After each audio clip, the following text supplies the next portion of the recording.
আমার আরেকটি আলোচনার বিষয় রবীন্দ্রনাথ ঠাকুরের ছোট গল্প কাবুলিওয়ালা গল্পের বিষয়বস্তু। কাবুলিওয়ালা এই গল্পে মিনি একটা ছোট্ট 5-6 বছরের মেয়ে এবং তার বাবা লেখালেখি করতেন। 5 বছরের ছোট্ট মেয়ে মিনি অনবরত কথা বলত এবং যে কথার জোরে তার বাবা একেবারে অতিষ্ঠ হয়ে যেত এবং সে কথাগুলো ভীষণ মজার এবং ভীষণ আজগুবি গল্প। একদিন মিনির বাবা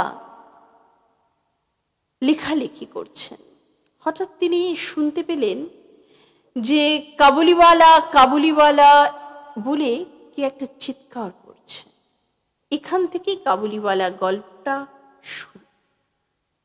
কাবুলিওয়ালা কাবুল থেকে আসা এক ব্যক্তি, যার পরনে ময়লা ঢিলা কাপড় পরা, মাথায় পাগড়ি, ঘাড়ের কাছে কিছু চুল, 4 আঙ্গুরের বাক্স এবং ঢিলঢালা কাপড় আর মাথায় একটা পাগড়ি।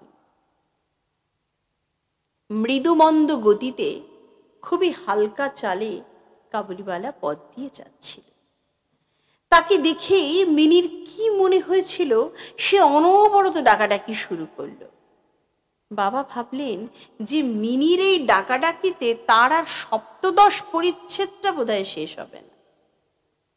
কিন্তু মিনির চিৎকারে কাবুলিওয়ালা কিছুতেই মুখ ফেরাতে পারলেন না।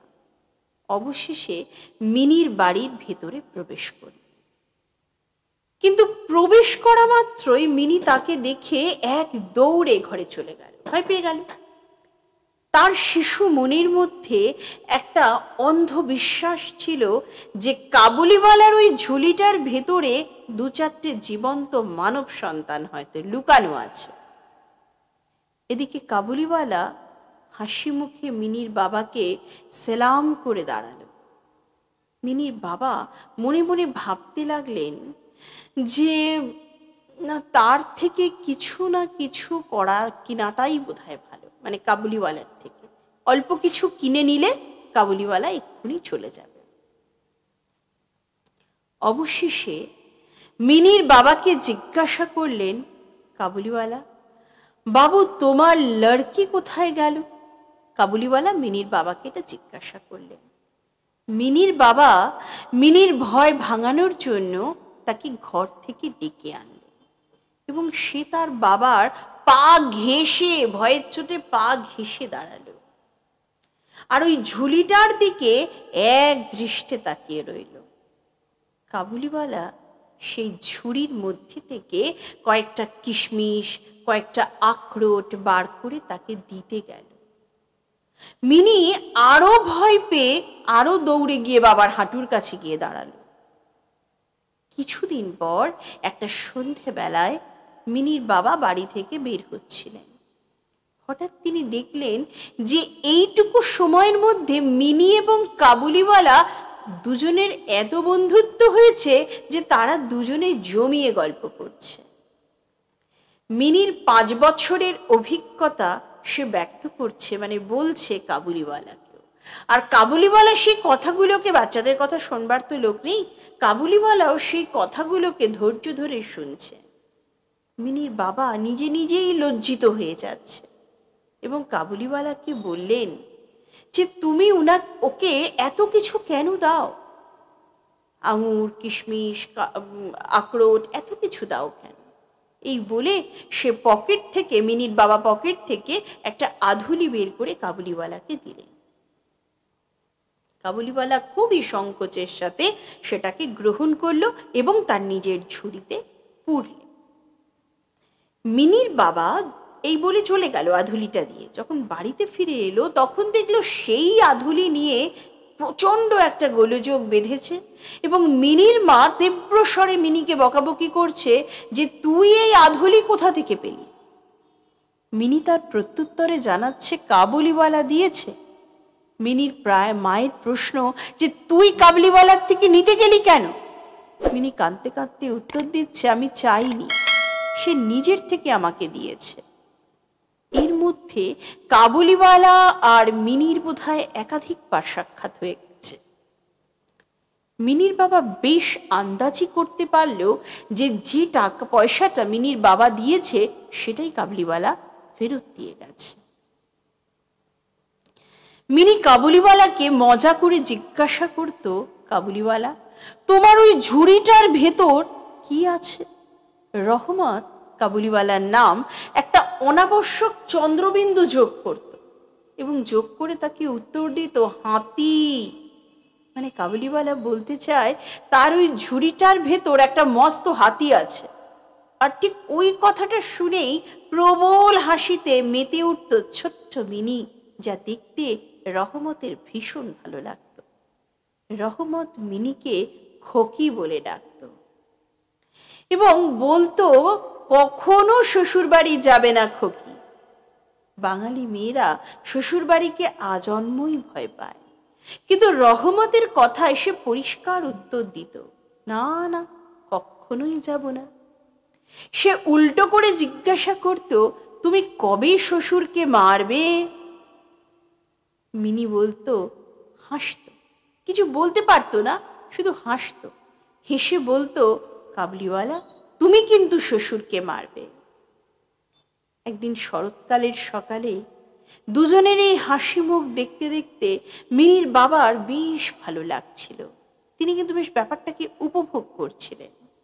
রহমত মিনিকে জিজ্ঞাসা করত, তুমি শ্বশুর বাড়ি যাবে?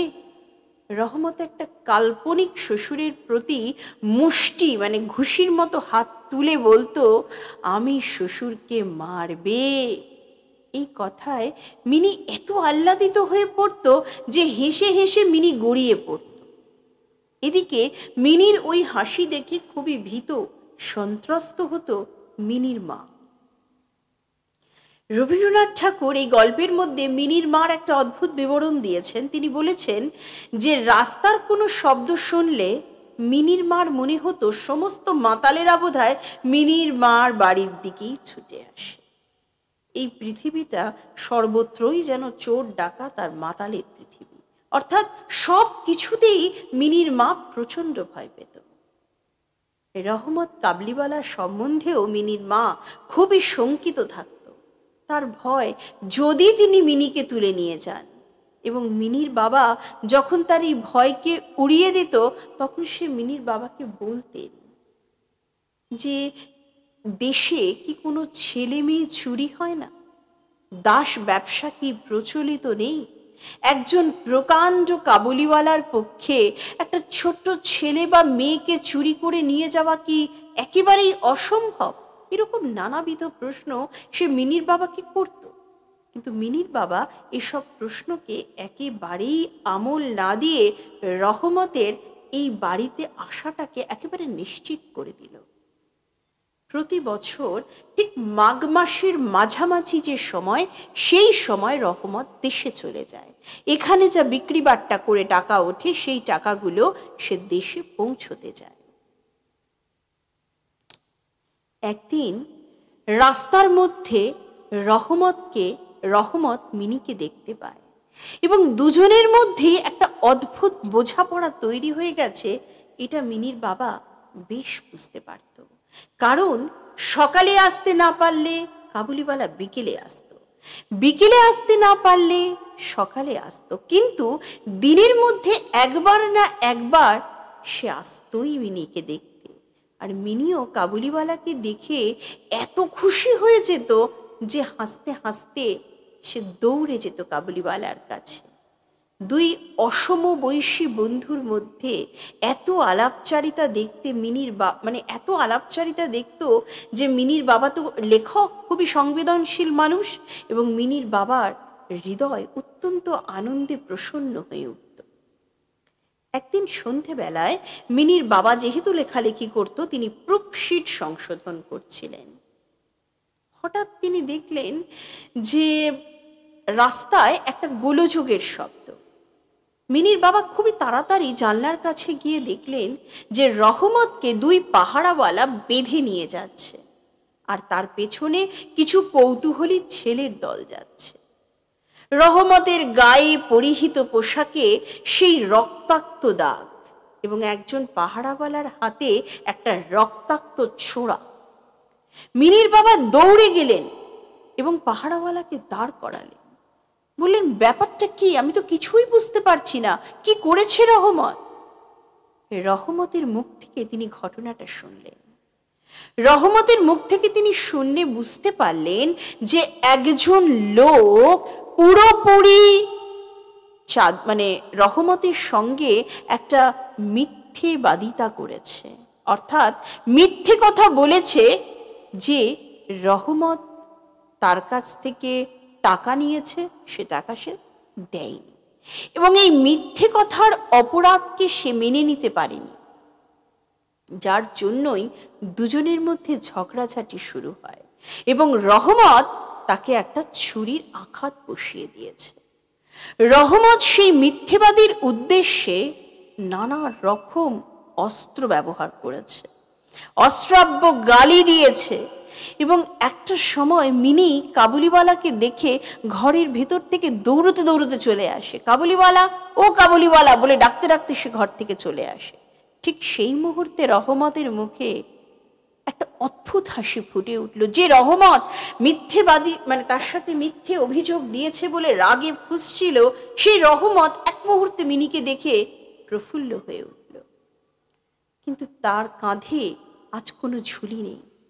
মিনি একবারই শুধু তাকে জিজ্ঞাসা করলো, তুমি শ্বশুর বাড়ি যাচ্ছ? রহমত উত্তর দিল, হ্যাঁ, সেখানেই যাচ্ছি। আবার এটাও বলল, শ্বশুরকে মারতাম কিন্তু হাতটা তো বাঁধা। এরপর বহু বছর কেটে গেল, রহমত আর আসে না। আবার একটা শরৎকাল এলো, মিনির বিয়ে ঠিক হয়েছে।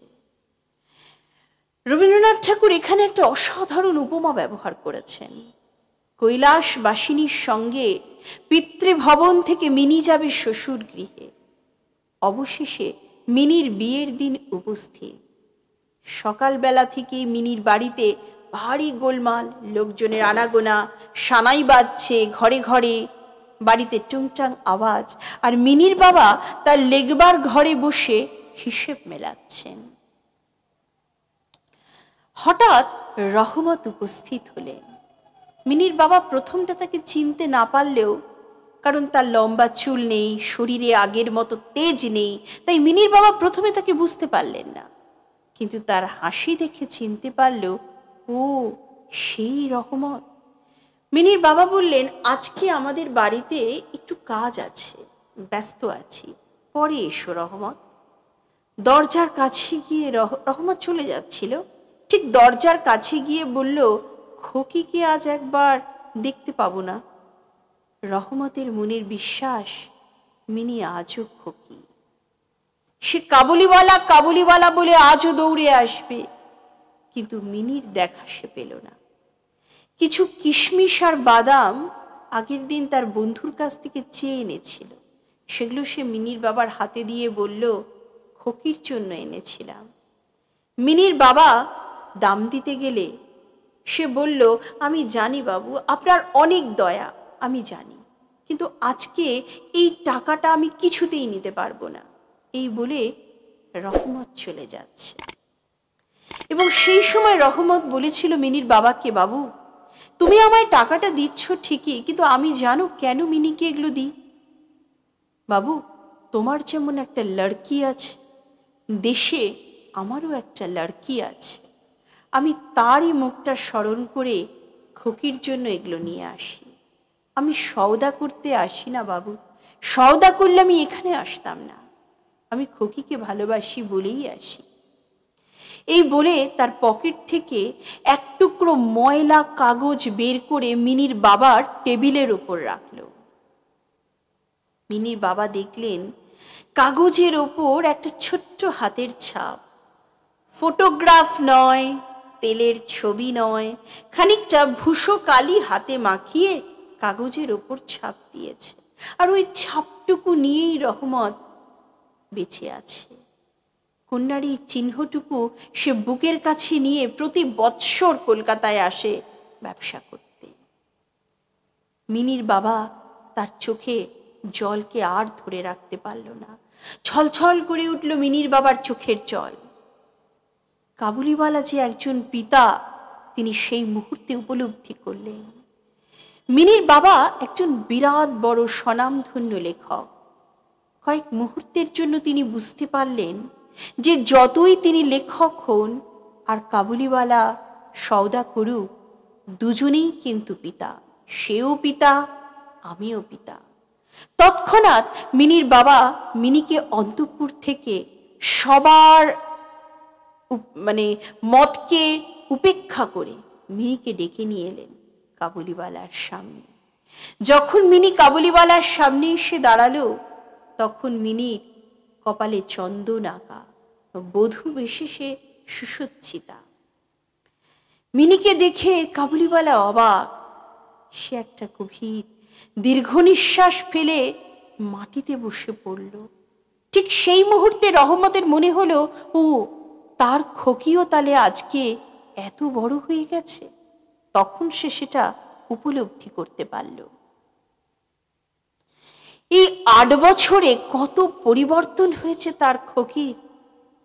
মিনির বাবা একটা নোট রহমতের হাতে দিলেন, বললেন, রহমত, তুমি এবার দেশে ফিরে যাও, তোমার মেয়ের কাছে যাও, তোমাদের মিলন হওয়া খুব জরুরি। আর আমি এটা মনে করি যে তোমাদের মিলনে আমার মিনির কল্যাণ হবে। এই টাকাটা রেখে মিনির বাবা রেখেছিল মিনির বিয়ের আলোকসজ্জার জন্য। টাকাটা রহমতকে দিয়ে দেওয়াতে সেই আলোকসজ্জা হবে না, কিন্তু তাতে মিনির বাবার এক ফোঁটাও দুঃখ নেই। মিনির বাবা জানেন এই রহমত আর তার কন্যা, এই দুজনের মিলনে মিনির জীবন আলোকিত হয়ে উঠবে। আর মিনির বিয়ের দিনে এটাই মিনির বাবার একমাত্র প্রত্যাশা। রবীন্দ্রনাথ এইটুকুই গল্পের বিষয়বস্তু। রবীন্দ্রনাথ এই গল্পে রহমতের পিতৃত্বকে গুরুত্ব দিলেও গল্পের নামটা কিন্তু তিনি রহমত রাখলেন না। কারণ রবীন্দ্রনাথ শুধু রহমতের পিতৃত্বকে নয়, সমস্ত পিতার পিতৃত্বকে প্রচুর পরিমাণে গুরুত্ব দিয়ে বিশেষ নামকরণের পরিবর্তে বেছে নিয়েছেন নির্বিশেষ নামকরণকে। তাই তিনি গল্পটির নামকরণ করেছেন কাবুলিওয়ালা। তাই যদি আমাদের বিষয়বস্তু তোমাদের জানবার থাকে, তাহলে তো আগেরটুকু আলোচনা থেকে তোমরা বুঝতেই পারছো। আর যদি নামকরণের সার্থকতা চায়, তাহলে বিষয়বস্তুর সঙ্গে এইটুকু অংশ যুক্ত করে দিলেই নামকরণের সার্থকতা উত্তরটা তৈরি হয়ে যাচ্ছে। তাই আজকের আলোচনায় এই অংশটুকুর মধ্যে দিয়ে আমি নামকরণটা কেন সার্থক সেটাও বলে দিলাম। কিন্তু তারপরেও বলছি, যদি কাবুলিওয়ালা সম্পর্কে কোনো প্রশ্ন থাকে তোমরা অবশ্যই লিখে পাঠাও এবং আমি অবশ্যই উত্তর দিতে প্রস্তুত। আর যদি আমার এরকম রবীন্দ্র ছোট গল্প আরও জানতে চাও তার বিষয়বস্তু, তাহলে আমার চ্যানেলটিকে সাবস্ক্রাইব